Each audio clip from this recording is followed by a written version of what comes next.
ನಮಸ್ಕಾರ. ಇವತ್ ನಾವು ಪುರಾಣದ ಪುಟಗಳಿಂದ ಒಂದು ಅದ್ಭುತ ಕಥೆಯನ್ನ ನೋಡೋಣ. ಒಬ್ಬ ಋಷಿ ಅವರೇ ದೇವದಾನವರ ನಡುವಿನ ಮಹಾಯುದ್ಧಕ್ಕೆ ಒಂದು ರೀತಿ ಕಾರಣಕರ್ತರು. ಅಷ್ಟೇ ಅಲ್ಲ, ಅವರೇ ಭೂಮಿ ಮೇಲೆ ಒಂದು ಸ್ವರ್ಗದಂತಹ ಕಣಿವೆಯನ್ನೇ ಸೃಷ್ಟಿ ಮಾಡ್ತಾರೆ. ಯಾರು ಆ ಋಷಿ ಅಂತೀರಾ? ಅವರೇ ಮಹರ್ಷಿ ಕಶ್ಯಪ್. ಅಂದ್ರೆ ಯೋಚನೆ ಮಾಡಿ, ಒಬ್ರೇ ವ್ಯಕ್ತಿ ಹೇಗೆ ಸೃಷ್ಟಿ ಮತ್ತು ಸಂಘರ್ಷ ಎರಡಕ್ಕೂ ಕೇಂದ್ರಬಿಂದು ಆಗೋಕ್ ಸಾಧ್ಯ? ಇದೇ ಕಶ್ಯಪರ ಕಥೆಯಲ್ಲಿರೋ ಒಂದು ದೊಡ್ಡ ನಿಗೂಢ. ಬನ್ನಿ, ಈ ಕಥೆಯ ಆಳ ಕೆಳೆದು ಈ ಪ್ರಶ್ನೆಗೆ ಉತ್ತರ ಏನು ಅಂತ ನೋಡೋಣ. ಸರಿ, ಹಾಗಾದ್ರೆ ಮೊದಲು ಕಶ್ಯಪರು ಅಂದ್ರೆ ಯಾರು ಅಂತ ತಿಳ್ಕೊಳ್ಳೋಣ. ಅವರು ಕೇವಲ ಒಬ್ಬ ಋಷಿ ಅಷ್ಟೇ ಅಲ್ಲ, ಅವರು ಪುರಾಣ ಮತ್ತೆ ಭೂಗೋಳ ಎರಡನ್ನೂ ಬೆಸೆದ ಒಂದು ದೊಡ್ಡ ಪರಂಪರೆಯ ಮೂಲಪುರುಷ. ಕಶ್ಯಪರ ಪೂರ್ತಿ ಕತೆ ಅರ್ಥ ಆಗ್ಬೇಕು ಅಂದ್ರೆ ನಾವು ಮೊದಲು ಅವರ ಕುಟುಂಬದೊಳಗೆ ನಡೆದ ಒಂದು ದೊಡ್ಡ ಸಂಘರ್ಷದ ಬಗ್ಗೆ ತಿಳ್ಕೋಬೇಕು. ಇದು ಬೇರೆ ಯಾವುದೂ ಅಲ್ಲ, ದೇವದಾನವರ ಯುದ್ಧದ ಕಥೆ. ಆದ್ರೆ ಇಲ್ಲೊಂದು ಆಶ್ಚರ್ಯಕರ ವಿಷಯ ಇದೆ. ಏನಪ್ಪಾ ಅಂದ್ರೆ ಇದು ಮೂಲತಃ ಒಂದು ಕೌಟುಂಬಿಕ ಕಲಹ. ಹೌದು, ಇದು ನಿಜ. ಇಡೀ ಬ್ರಹ್ಮಾಂಡವನ್ನೇ ನಡಗಿಸಿದ ದೇವತೆಗಳು ಮತ್ತು ಅಸುರರು ವಾಸ್ತವದಲ್ಲಿ ಬೇರೆ ಯಾರೂ ಅಲ್ಲ, ಸ್ವತಃ ಅಣ್ಣ ತಮ್ಮಂದಿರು. ಇಬ್ರು ಮಹರ್ಷಿ ಕಶ್ಯಪರ ಮಕ್ಕಳೇ. ಅದಕ್ಕೆ ನೋಡಿ, ಅವರ ನಡುವಿನ ಸಂಘರ್ಷ ಕೇವಲ ಒಂದು ಯುದ್ಧವಾಗಿ ಉಳಿಲಿಲ್ಲ, ಬದಲಿಗೆ ಅದೊಂದು ದುರಂತಮಯ ಸಹೋದರರ ಪೈಪೋಟಿಯಾಗಿ ಹೋಯಿತು. ಸರಿ, ಒಂದೇ ತಂದೆಯ ಮಕ್ಕಳಾದರೂ ಈ ಅಣ್ಣ ತಮ್ಮಂದರಲ್ಲಿ ಇಷ್ಟೊಂದು ವ್ಯತ್ಯಾಸ ಯಾಕೆ ಬಂತು? ಉತ್ತರ ಸಿಗೋದು ಅವರ ತಾಯಂದಿರಲ್ಲಿ. ದೇವತೆಗಳು ಅದಿತಿಯ ಮಕ್ಕಳು, ಅವರು ಧರ್ಮ ಮತ್ತೆ ಸತ್ವಗುಣದ ದಾರಿಯಲ್ಲಿ ನಡೆದ್ರು. ಇನ್ನೊಂದು ಕಡೆ ಅಸುರಳು ದ್ವಿತೀಯ ಮಕ್ಕಳು, ಅವರು ಅಧಿಕಾರ ಶಕ್ತಿ ಅನ್ನೋ ರಜೋಗುಣದ ಹಿಂದೆ ಹೋದ್ರು. ಇದೇ ಮೂಲಭೂತ ವ್ಯತ್ಯಾಸ ಅವರ ದಾರಿಗಳನ್ನ ಶಾಶ್ವತವಾಗಿ ಬೇರೆ ಮಾಡಿತು. ಈ ಇಡೀ ಬ್ರಹ್ಮಾಂಡದ ಯುದ್ಧಕ್ಕೆ ಮೂಲ ಕಿಡಿ ಹೊತ್ತಿಸಿದ್ದು ಯಾವುದು ಗೊತ್ತಾ? ಅದು ಅಸುರರ ತಾಯಿ ದಿತಿಯ ಮಹತ್ವಾಕಾಂಕ್ಷೆ. ನನ್ನ ಮಕ್ಕಳು ದೇವತೆಗಳಿಗಿಂತ ಶಕ್ತಿಶಾಲಿಗಳಾಗಬೇಕು ಅನ್ನೋ ಒಂದೇ ಒಂದು ಆಸೆ ಯುಗಯುಗಗಳ ಕಾಲದ ಸಂಘರ್ಷಕ್ಕೆ ಕಾರಣ ಆಗುತ್ತೆ. ಪಾಪ ಈ ಮಧ್ಯ ಕಶ್ಯಪರು ಮಾತ್ರ ತನ್ನ ಮಕ್ಕಳ ನಡುವಿನ ಈ ಯುದ್ಧವನ್ನು ನಿಲ್ಲಿಸೋಕೆ ಸದಾ ಪ್ರಯತ್ನ ಪಡ್ತಾನೇ ಇದ್ರು.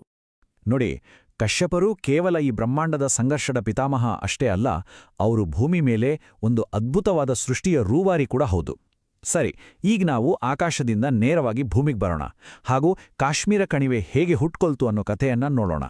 ಬಹಳ ಹಿಂದೆ ಇವತ್ತು ನಾವು ನೋಡೋ ಕಾಶ್ಮೀರ ಕಣಿವೆ ಇರಲಿಲ್ಲ. ಆ ಜಾಗದಲ್ಲಿ ಒಂದು ದೊಡ್ಡ ಸುಂದರವಾದ ಸರೋವರ ಇತ್ತು. ಹಿಮಾಲಯದ ಪರ್ವತಗಳ ನಡುವೆ ಮಿನುಗುತ್ತಿದ್ದ ಆ ಸರೋವರದ ಹೆಸರು ಸತೀಸರ. ಆದ್ರೆ ಈ ಸ್ವರ್ಗದ ಹಾಗಿದ್ದ ಸರೋವರದ ಆಳದಲ್ಲಿ ಒಬ್ಬ ವಿಲನಿದ್ದ.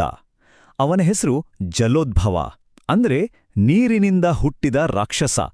ಅವನು ಆ ಸತೀಸರದ ಸುತ್ತಮುತ್ತ ಇದ್ದ ಜನರಿಗೆ ಸಿಕ್ಕಾಪಟ್ಟೆ ಕಾಟ ಕೊಡ್ತಿದ್ದ, ನಿರಂತರವಾಗಿ ಪೀಡಿಸ್ತಿದ್ದ.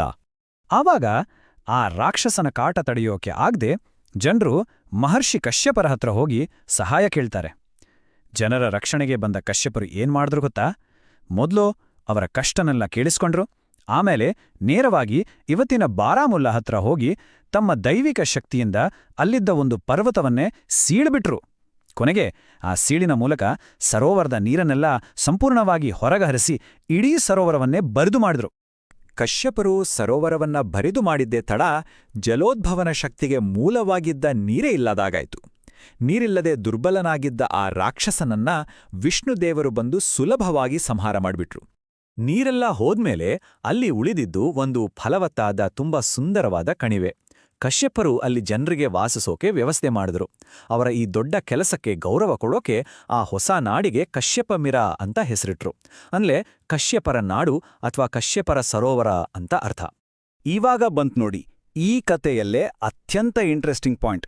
ಸಾವಿರಾರು ವರ್ಷಗಳ ನಂತರ ಇದೇ ಕಶ್ಯಪ ಮಿರ ಅನ್ನೋ ಹೆಸರು ನಿಧಾನವಾಗಿ ಬದಲಾಗಿ ಕಾಶ್ಮೀರ ಅಂತ ಆಯ್ತು.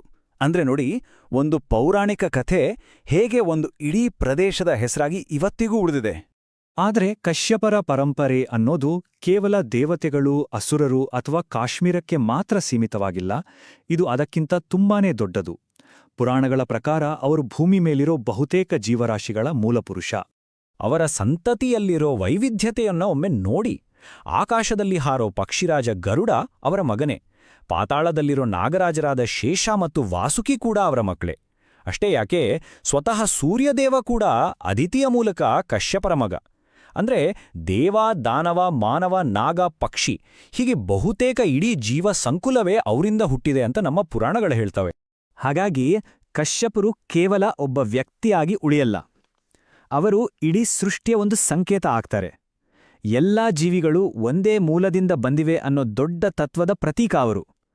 ಒಂದ್ರೀತಿ ನೋಡಿದ್ರೆ ಅವರ ಕಥೆ ಇದೆಯಲ್ಲ, ಅದು ಜೀವವಿಕಾಸದ ಒಂದು ಪೌರಾಣಿಕ ರೂಪಕದ ಹಾಗೆ ಕಾಣಿಸುತ್ತೆ. ಹಾಗಾದ್ರೆ ಕೊನೆಯದಾಗಿ ನಾವು ಕೇಳ್ಕೊಳ್ಬೇಕಾದ ಪ್ರಶ್ನೆ ಒಂದೇ: ಈ ಪೌರಾಣಿಕ ಕಥೆಗಳು ಕೇವಲ ಕಲ್ಪನೆಗಳ, ಕಟ್ಟುಕಥೆಗಳ ಅಥವಾ ಕಶ್ಯಪರ ಈ ಕಥೆಯ ಹಾಗೆ ಅವು ಒಂದು ಪ್ರದೇಶದ ಆತ್ಮವನ್ನ, ಅದರ ಗುರುತನ್ನ ರೂಪಿಸುತ್ತವಾ? ಇದರ ಬಗ್ಗೆ ಖಂಡಿತ ಯೋಚನೆ ಮಾಡಿ. ಮುಂದಿನ ವಿಶ್ಲೇಷಣೆಯಲ್ಲಿ ಮತ್ತೆ ಸಿಗೋಣ.